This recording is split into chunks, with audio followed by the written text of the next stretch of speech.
Sir, आपका इस कार्यक्रम में पुनः धन्यवाद। आपका भी बहुत बहुत धन्यवाद।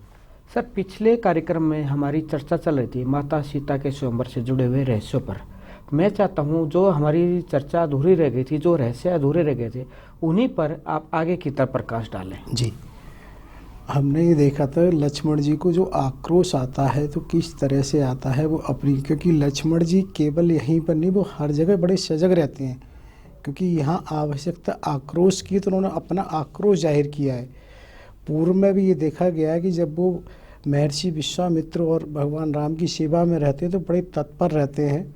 वहाँ ये भी प्रसंग आता है कि जैसे मुर्गा जब सुबह ध्वनि करता है तो उसके साथ ही वो जग जाते हैं।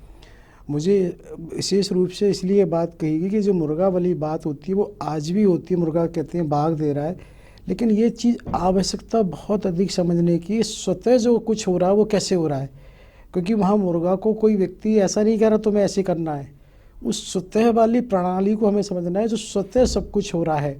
और केवल मुर्गा के बाघ से नहीं, अगर हम कभी भी सुबह के समय देखें कितने सारे पक्षी जब सुबह सुबह उड़ते हैं अपने झुंड में, कम से कम हजारों का वो झुंड होता है, कितनी नियमित व्यवस्था से उनमें उड़ान होती, कभी आपस में नहीं टकराते। हम लोग इतने शिक्षित और इतने वो होने के बावजूद इतनी सारी व्यवस्थाएं, इतने नियम कानून, रेड लाइट, और उसके बावजूद हमारे यहाँ घटनाएं दुर्घटनाएं होना आम है। कभी भी आप देखना हजारों का झुंड होता है और वो इतनी गति से उड़ता है, और कभी ऐसा नहीं सुना कि आपस में टकराने की वजह से कहीं कुछ ऐसा हुआ हो। तो ये सब चीज़ हमें आकर्षित करती हैं इस बात के लिए उस स्वतः वाली प्रक्रिया को खोजें, जो स्वतः कुछ हो रहा है वो कैसे हो रहा है। उन्हें भी तो कहीं कोई शिक्षण प्रशिक्षण तो मिल नहीं रहा। हमारे तो दिन प्रतिदिन इतने सारे शिक्षण प्रशिक्षण होते जा रहे हैं, लेकिन फिर भी हम कितने शिक्षित हो रहे हैं पता नहीं है। तो वो ये चीज़ बताने का सिर्फ ये था कि जो स्वतः वाली चीज़ है उसी को हमें खोजना और समझना है। लक्ष्मण जी यहाँ भी उतने ही जागरूक हैं। जब उन्हें लगा कि महाराज जनक जी इस तरह से कह रहे हैं, तो ये पल ऐसा नहीं शांत रहने का है। उन्होंने आक्रोश उसमें जब कहा है तो विश्वामित्र महर्षि उन्हें संकेत से वो कहते हैं बैठने की, वो समझते हैं सस्मिता, मतलब मुस्कुराहट के साथ कि हाँ उन्हें लगता है। तब उसके बाद वो राम जी को एक तरह से स्वीकृति और अनुमति, और वो कहते हैं कि भाई अब तुम देखो ये सब कुछ मनन और उसी में हो रहा है। तो भगवान राम जी वहाँ से जब उठते हैं तो निश्चित रूप से जो उनकी छवि, जितने भी वहाँ सभी लोग हैं, अतुलनीय छवि, सबने जो दर्शन किए हैं सबका ध्यान उन पर जाता है और तरह तरह की चर्चाएं मन में आती हैं। सबको लगता है महाराज जनक को प्रतिज्ञा भंग कर देनी चाहिए, महाराज को ये करना चाहिए, ऐसे सुकुमार हैं, इसके बारे में क्या सोचना, ऐसी बहुत अच्छी जोड़ी है। इवन ऐसा माना जाता है कि जनक जी तत्वज्ञानी हैं, उधर कौशल्या जी ज्ञानी हैं, इधर महाराज दशरथ जी, उधर महारानी सुनैना, दोनों प्रेमी हैं। प्रेम में कहीं कोई चीज़ ऐसी नहीं होती, वहाँ सबको एक ही भाव रहता है कि अरे इसमें क्या है, किसी भी तरह से होना चाहिए। लेकिन क्योंकि सबको पता है प्रतिज्ञा महाराज जनक की है तो प्रतिज्ञा तो रहनी है, तो उसी उवाफो में रहता और उनको बड़े ध्यान से सब लोगों को दर्शन ऐसा लग रहा है नैनाभिराम की ये दर्शन जो मिल रहे हैं कब किसको बड़े उससे मिले हैं और नहीं आगे कुछ पता है।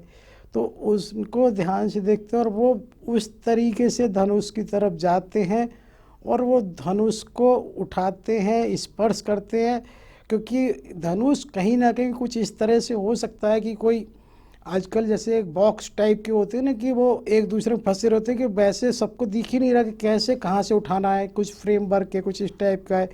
कभी लगता हो सकता है कोई पासवर्ड भी जैसे कहा था पहले, हो सकता है कहीं कोई हस्त जैसे रेखाएं जो होती हैं ना, फिंगरप्रिंट आजकल ये होता है बहुत सारी जगह, आपकी डिजिटल एंट्री हो जाती है कि जब तक आप उसका टच नहीं करेंगे, थंब इम्प्रेशन नहीं आएगा, तब तक कुछ ना कुछ ऐसा ज़रूर था जो उनके लिए सहज था और उनके लिए कठिन था।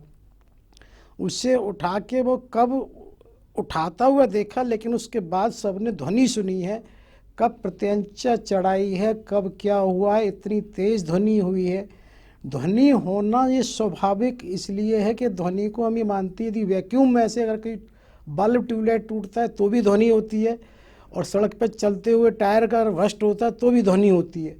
कहीं ना कहीं ध्वनि होना स्वाभाविक है, लेकिन ध्वनि होते ही सब लोग एकदम उल्लास के साथ वो हो जाते हैं, क्योंकि उल्लास होना इसलिए स्वाभाविक है कि कितने लंबे समय से जो प्रतीक्षारत हो, जो वहाँ बैठे होंगे, उनकी मनोदशा हम ऐसे मानते हैं कि कभी कभी कोई मैच हम खेल का भी देखते हैं या विश्व कप देखते हैं तो कितने आंदोलित होते हैं उस अंतिम क्षण के लिए।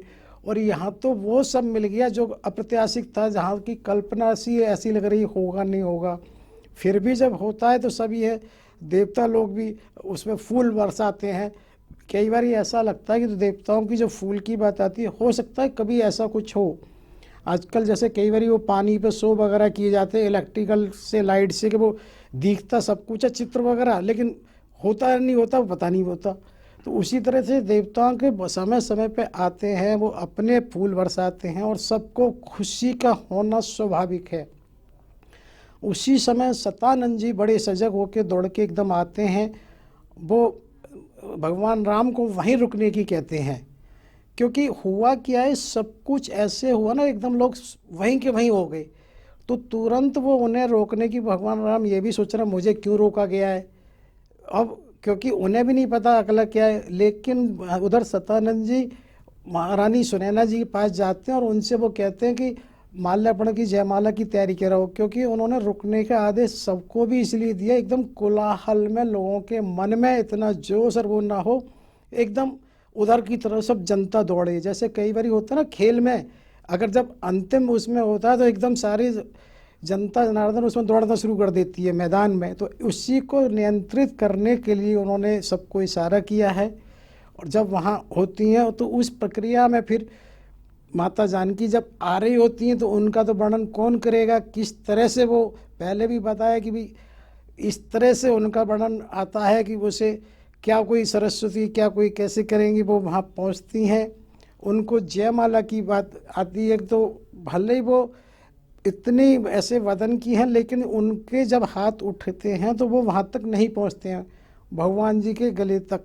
तो ऐसा माना जाता है वो सिर को झुकाया है। कहीं कहीं ऐसा भी कहते हैं लक्ष्मण जी ने ही उनको पैर छुए हैं, जो भी रहा है, लेकिन वो सिर झुका और जिसकी वजह से उनको जयमाला पड़ती है। और जयमाला उससे ही सबका करतल ध्वनि से भी होता है और सभी लोग बहुत ही खुश और उसमें वो हो जाते हैं। ये स्वाभाविक है, क्योंकि ये इसका अंदाज़ा इसी से हम लगा सकते हैं कि जो चीज़ साल वर्ष से प्रयासरत रही हो, कितनी विशेष खुशी, अपार खुशी उस महाराज जनक को होगी, सुनैना को होगी, जो भी उस व्यवस्था से जुड़े हुए हैं, जो जैसे जुड़ा हुआ है, उसकी खुशी होना स्वाभाविक है। जब इस चीज़ की हो जाती है तो इसके बाद एक प्रक्रिया फिर ये आती है, क्योंकि यहाँ पर अभी तक महाराज दशरथ है नहीं। अब उनकी बात ये आती है भाई उनको सूचना विधिवत जाननी चाहिए। जब सूचना जानने की बात ये आती है तो इसमें महाराज जनक की तरफ से सूचना, उनके चर वहाँ जाते हैं। ऐसा भी आता है कि महर्षि विश्वामित्र ने भी अपनी तरफ से सूचना भेजी है, क्योंकि महाराज दशरथ को नहीं पता कि कहाँ पर क्या चीज़ किन स्थितियों में कैसे घटित हुई है। महर्षि विश्वामित्र क्योंकि उनके साथ में जब गए हैं राम और लक्ष्मण, तो पूरी जिम्मेवारी उन्हीं की है हर तरह से कि उन्हीं का मार्गदर्शन चाहिए। तो वहाँ ये आता है कि जब वो चर उनके पास पहुँचते हैं सेवक, तो जो पत्र उन्होंने दिया है उस पत्र को, जैसे आज पीली चिट्ठी के पे पीत पत्र है और उस पर जो रेशम के धागे से लिपटे हुए हैं, तो वहाँ पे भी ऐसा आता है कि वो 3 और 5 का होता है। तो 5 उसमें वो अंटे, जैसे हम कहें कि 5वां लपेटा हुआ है, जिससे ये लगता है कि शुभ पत्र है।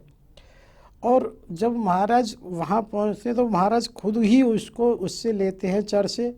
जब उसे पढ़ते हैं तो वहाँ पर वो ये देखते हैं कि राज जनक ने उनके संबोधन में 5 बार श्री लगाया है। तो उससे थोड़ा सा वो लज्जित होते हैं और वो ये कहते भी हैं कि नहीं, इनको जनक को 3 बार लगाना चाहिए। उसका कारण सिर्फ ये था कि उस समय ये चीज़ें व्यवस्था में थी, 5 बार स्वामी को लगाया जाता है, क्योंकि वो ये मानते हैं कि भाई स्वामी और वो नहीं है तो हम तो एक मित्रवत हैं। तो मित्र को 3 बार श्री लगाया जाता है, 5 बार स्वामी को लगाया जाता है और 6 बार ये कहा जाता है किसी गुरु को लगाया जाता है और 4 बार शत्रु को है। और ये भी कहा जाता है कि वहाँ पर 2 बार जो लगाया जाता है वो उसको लगाया जाता है किसी भी अपने शत्रु को, और 1 बार स्त्री को कहना चाहिए, शिष्य को कहना चाहिए, पुत्र को कहना चाहिए, उसको लगाया जाता है। तो इस तरह से हर चीज़ की हमारे यहाँ ये व्यवस्था थी कैसे, और आज तो श्री और जी बिल्कुल गायब होते जा रहे हैं। इसका परिवर्तन का कुछ ना कुछ तो कारण रहा होगा, क्यों बिल्कुल ना श्री आगे होता है ना पीछे जी होता है। और जब कारण रहा होगा तो ये निश्चित है इसके भी कुछ ना कुछ परिणाम होंगे जो कि सबको भोगने पड़ेंगे। श्री जबकि पहले ये देख रहे हैं कि वो शत्रु के साथ भी है, मित्र के साथ भी है, बच्चे के साथ भी है, शिष्य के साथ भी है, सबके साथ है। तो इसी परंपरा में वो महाराज दशरथ जी उसको जब पत्र को पढ़ते हैं, पढ़ने के बाद अपार खुशी होना स्वाभाविक है। इधर वो चर को कुछ देना चाहते हैं, जैसा कि होता है पुरस्कार होता है, और वो महाराज से हाथ जोड़ के करता है कि वो कहता है कि ये हमारे यहाँ तो आपके यहाँ का तो पानी भी नहीं है, क्योंकि ये पुराने समय की बहुत अच्छी परंपरा थी कि कन्या किसी एक व्यक्ति की नहीं होती थी, पूरे गांव वाले ही उसको ऐसे सोचते थे ये सबकी ही कन्या है। जहाँ जिससे जैसा सहयोग होता था वो सहयोग करते थे। तो वहाँ उस चर ने भी कुछ लेने से मना किया है, उसने सिर्फ प्रति उत्तर कहा है कि महाराज मुझे उत्तर दिया जाए जिससे कि मैं वहाँ। और उन्होंने ये भी बताया है कि महर्षि विश्वामित्र की सहमति से ही उन्होंने पत्र लिखा है। तो उसको जब वो महाराज ये कह देते हैं कि जब महर्षि विश्वामित्र ने कहा है तो उसके बाद तो कहीं कुछ है नहीं, बस कुलगुरु से चर्चा करने के बाद आपको बता दिया जाएगा कि कैसे व्यवस्था आगे बारात की रहनी है। इसी चीज़ के पत्र को लेके फिर वो अपने महल में जाते हैं, रानियों से भी जिक्र करते हैं कि इस तरह से महाराज महर्षि विश्वामित्र जी का पत्र आया है, और उसकी पूरी विस्तृत चर्चा उनसे करते हैं। सर, हम उस कल्पना को सिर्फ अभी महसूस कर सकते हैं जब प्रभु श्री राम की विवाह की सूचना अयोध्या पहुंची। लेकिन यहाँ एक प्रसंग और है परशुराम जी का, उसके विषय में भी थोड़ा प्रकाश डालें। बहुत सही आपने पूछा कि बिना परशुराम जी के तो अधूरा है, परशुराम जी के बिना तो वो पूरा ही नहीं माना जाएगा। जैसे ही जब ये धनुष टूटता है, क्योंकि भगवान शिव जी का धनुष है और उनका प्रिय है, तो उन्हें पता लगना स्वाभाविक है ध्वनि से या वैसे भी।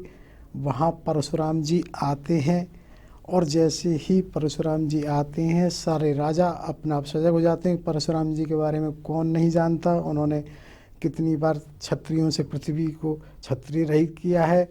और उसी व्यवस्था में जब वो आते हैं तो वो क्रोध में आते हैं, और ऐसा मुझे लगता है कि क्रोध में आने की वजह सिर्फ ये हो सकती है कि उन्हें एक अन्वेषण ये करना है कि आखिर ये साधारण व्यक्ति तो है ही नहीं जिसने भी धनुष को वो किया है, लेकिन किसी से उसकी क्षमता के बारे में कैसे जाना जाए। सीधा उसको ऐसे कहे, जैसे आज भी अगर कहीं पुलिस जाती है तो किसी चीज़ को पकड़ने का एक तरीका ये नहीं होता सीधे विनम्र निवेदन से बात किया जाए। तो वो ऐसा मुझे लगता है उसको समझने की दृष्टिकोण से ऐसा इसलिए करते हैं कि भाई वो है कौन। वो जनक को आके वो कहते हैं भी, तुरंत वहाँ जब वो पहुँचते हैं तो सबसे पहले तो जनक महाराज ही आते हैं, उनकी चरण वंदना करते हैं, उनसे कहते हैं, तब वो पूछते हैं कौन है, उसे सीधा मेरे सामने लाया जाए, किया जाए। लेकिन जैसा सब जानते हैं लक्ष्मण जी का स्वभाव वैसा है, चंचलता, तो उनसे पहले लक्ष्मण जी ही वो ये वार्ता करते हैं उनको कि महाराज आप कैसे धनु की बात कर रहे हैं, ये तो ऐसा था उसमें किसी ने कुछ करना ही नहीं पड़ा, पुराना धनुष हो गया तो टूट गया। वो क्रोधित होते हैं, जैसा आता कई बार तो जो क्रोध में उधर से भी लक्ष्मण जी कहते हैं, उसमें एक प्रसंग जो आता है वो थोड़ा सा ऐसा लगता है ध्यान कि वो कहते हैं बचपन में लड़काने में हमने बतेरे धनुष तोड़े हैं। तो इसका क्या मतलब है, वो क्यों कह रहे हैं, कहीं तो कुछ तो होगा इसमें। तो वो परशुराम जी से ये कहने का तात्पर्य है कि ऐसा सुनने प्रसंग आता है कि बचपन में जब ये प्रसंग भी है कि जलंधर और भगवान शिव जी का युद्ध हुआ है, तो बहुत सारे धनुष बाण वगैरह ऐसे इकट्ठे किए हैं परशुराम जी ने जो उनकी ही उसमें थे जिससे इनका दुरुपयोग ना हो। तो उस समय एज ए बाल्यकाल और ऐसे बालपन में लक्ष्मण जी वहाँ रहते हैं तो वो उनको तोड़ते हैं, तो इसलिए उन्हें वो ध्यान आ रहा और वो इस बात को कहते हैं। तो एक प्रसंग ये भी आता है कि जब बहुत ज़्यादा असुरों और उनका दैत्यों आतंक बढ़ गया था तो माता पृथ्वी माता जो एक उसके रूप में वहाँ जाती हैं और वो कहती हैं ये मेरा जो बच्चा है ये बहुत ज़्यादा वैसा है नटखट, जिसकी वजह से प्राय मुनि ऋषि जो मुझे शरण नहीं देते हैं। मैं ये चाहती हूँ यदि तुम इसे क्षमा करो तो तुम मुझे अपनी शरण दे दो। तो परशुराम जी ऐसा कहते हैं कि वहाँ उनको शरण देते हैं, क्योंकि उन्होंने पहले ये कह रखा है कि वे क्रोध नहीं करेंगे। तो वहाँ जितने उन्होंने पृथ्वी से बटोरे हुए वो धनुर्विद्या हैं, तो वहाँ भी ऐसा प्रसंग आता है, वो तोड़ देते हैं, क्योंकि उन्होंने मना किया है क्रोध नहीं करेंगे। तो इस तरह से एक चीज़ को एक दूसरे को वो स्मरण की बात है।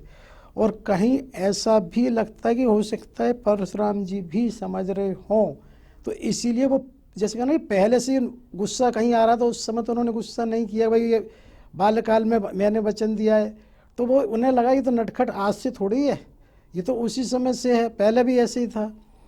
इधर उन्हें भी ये लग रहा है कि अरे ये तो वही है। तो कहीं ना कहीं आपस में इस तरह से होता है। लेकिन सब राजा जब बहुत डर जाते हैं, सुनैना जी वगैरह को भी को लगता है अब पता नहीं भगवान की क्या मंशा है, क्या होगा, परशुराम के क्रोध से सब वो हैं। कहीं ना कहीं इस तरह की बात आती है कि वो कहीं इशारा महर्षि विश्वामित्र करते हैं, कहीं कुछ करते हैं, जिससे फिर भगवान राम ही उनके समक्ष प्रस्तुत होते हैं और वो होए कोई दास तुम्हारा। तो वो इस तरह से कुछ अनुनय विनय करते हैं, तो उन्हें लगता है चलो भाई ये तो तुम्हारा भाई है, तुम्हारा जो ये भाई है ये बड़ा नटखट और वो है।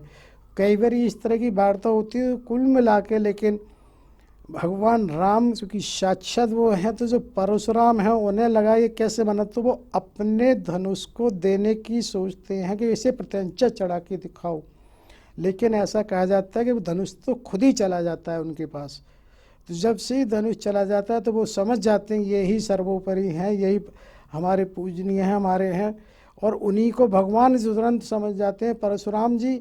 तो वो राम जी की शरणागत एक तरह से हो जाते हैं और वो कहते हैं आगे का कार्य अब आपको ही संभालना है, जो दैत्यों और असुरों की चीज़ है, मेरा काम यहीं तक था। वो इस तरह से कहते हैं। और इसके बाद कहते हैं परशुराम कहीं तो ये माना जाता है कि वो उसी में विलीन हो गए हैं, कहीं ये आता थे वो उसके बाद तपस्या के लिए चले गए हैं। लेकिन ये परशुराम का प्रसंग ये इसलिए कि यहाँ भी उन्होंने ऐसा कुछ भी प्रसंग आता है कि ये तो पूर्व निर्धारित है, तो यहाँ भी वो इसका जिक्र करते हैं। परशुराम जी तपस्या के हिसाब से जैसे चले जाते हैं भगवान राम जी को धनुष दे के, तो उसको ऐसे भी कह सकते हैं ना, जैसे कि आज के टाइम में अगर किसी का लैपटॉप मोबाइल बहुत महत्वपूर्ण होता है, बहुत सारा डाटा होता है, तो हम एक तरह से किसी को हैंड ओवर करके बड़े फ्री हो जाते हैं। इधर क्या होता है कि जब भी कहीं कोई उत्सव है तो बहुत सारे ऋषि मुनि अन्य भी आए हुए हैं, जैसा पहले हमारी बात हुई है।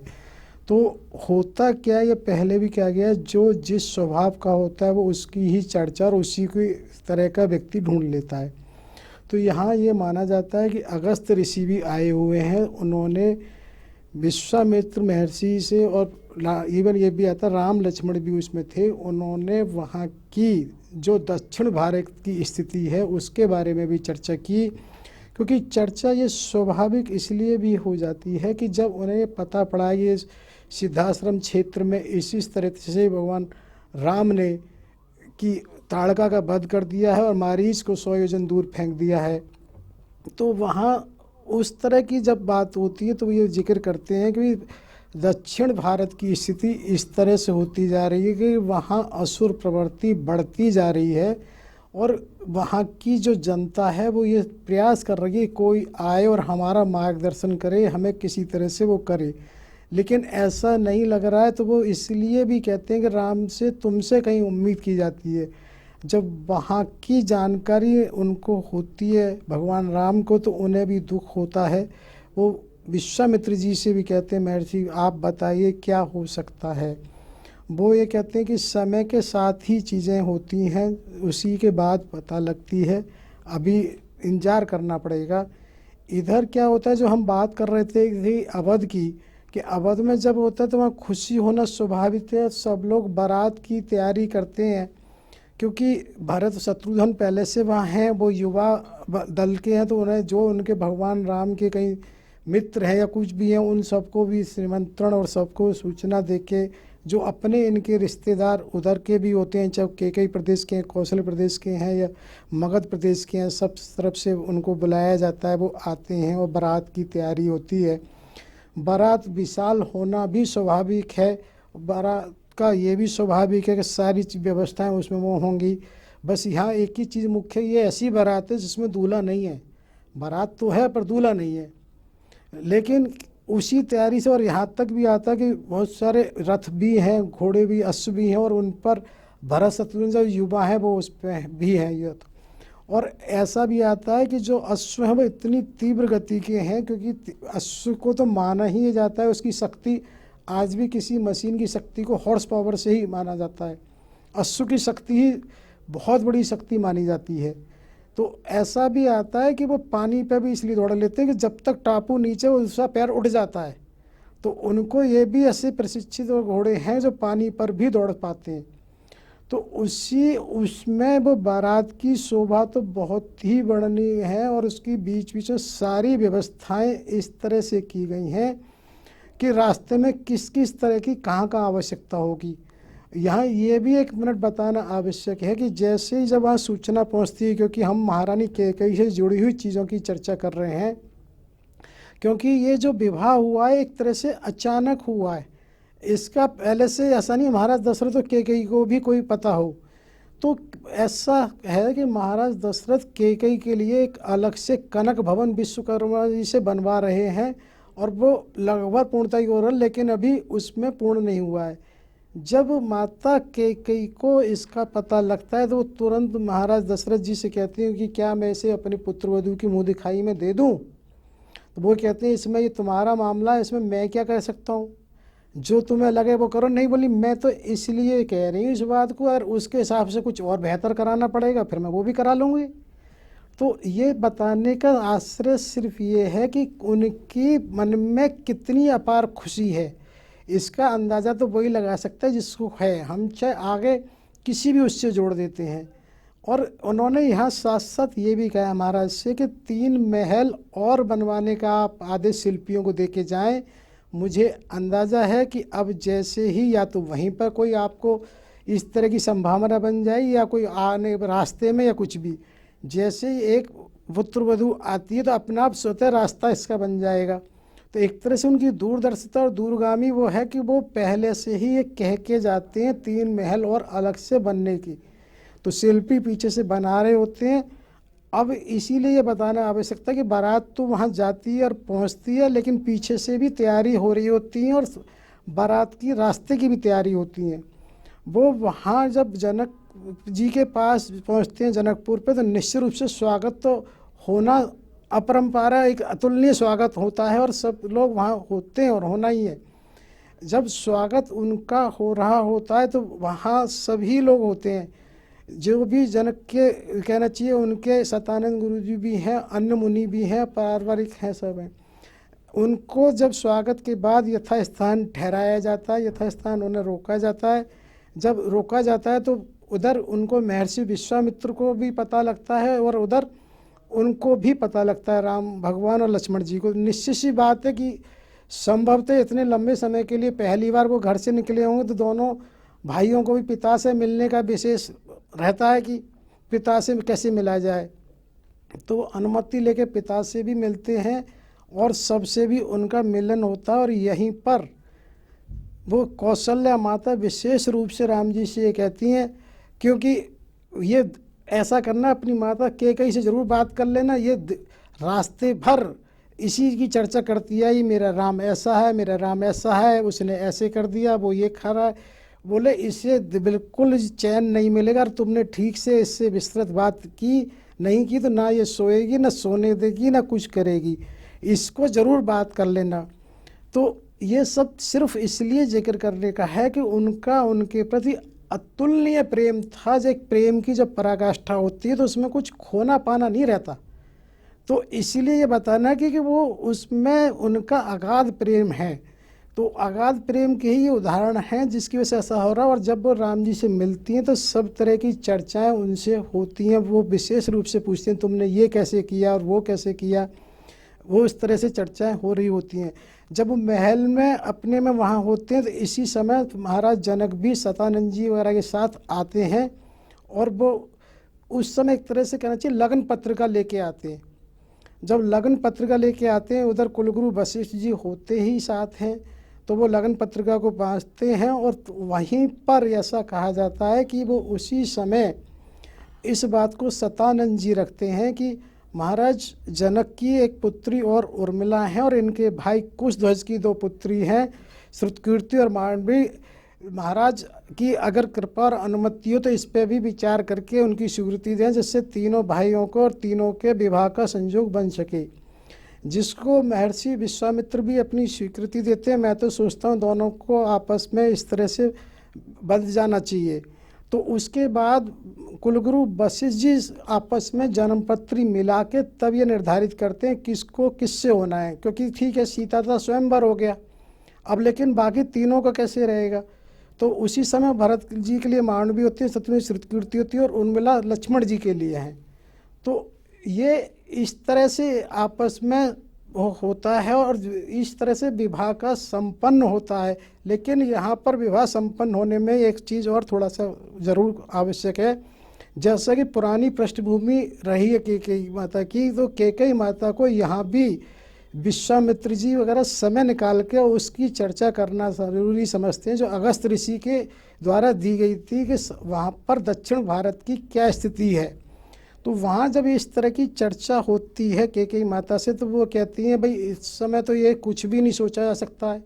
बोले समय की प्रतीक्षा सबको करनी होती है, पर ये ध्यान रखा जाए भाई इसका कोई ना कोई समाधान तो सोचना ही पड़ेगा, अन्यथा दक्षिण भारत की स्थिति दिन प्रतिदिन खराब होती जा रही है, क्योंकि वहाँ रावण का आतंक इतना है, उसकी कोई उसके समकक्ष नहीं है। और बाली से वो हारा तो उसने उससे मित्रता कर ली। सुग्रीव के साथ दल तो है, लेकिन सुग्रीव की स्थिति ये कि वो खुद ही ऋषमुख पर्वत पे है, उसको यदि कहीं कोई नेतृत्व मिल जाए तो वो उसको निश्चित रूप से कहीं हो सकता है वो उसको हराने में सहयोग करे। सर बहुत सुंदर आपने व्याख्या की। मुझे तो इस कथा को सुन करके ऐसा लग रहा था जैसे हम भी माता सीता और श्री राम के विवाह में प्रत्यक्ष रूप से शामिल है। लेकिन यहाँ सर एक चीज़ और आई उभर के कि यानी कि कहीं ना कहीं राम वनवास का बीज कहें या कारण एक बन गया था माता कैकेयी से जब चर्चा की गुरु विश्वामित्र जी ने। सर इस चर्चा को आगे रखेंगे जारी, लेकिन अगले एक भाग में मतलब जी। तब तक के लिए जय सिया राम। जय सिया राम। सभी श्रोताओं दर्शकों को सादा नमन वंदन प्रणाम करता हूँ। आप हमारे संतवाणी चैनल को सब्सक्राइब करें, वीडियो को लाइक करें, शेयर करें और हाँ, बेल आइकन पर क्लिक करना बिल्कुल ना भूलें, ताकि हमारी किसी भी वीडियो की सूचना सबसे पहले आपको मिले।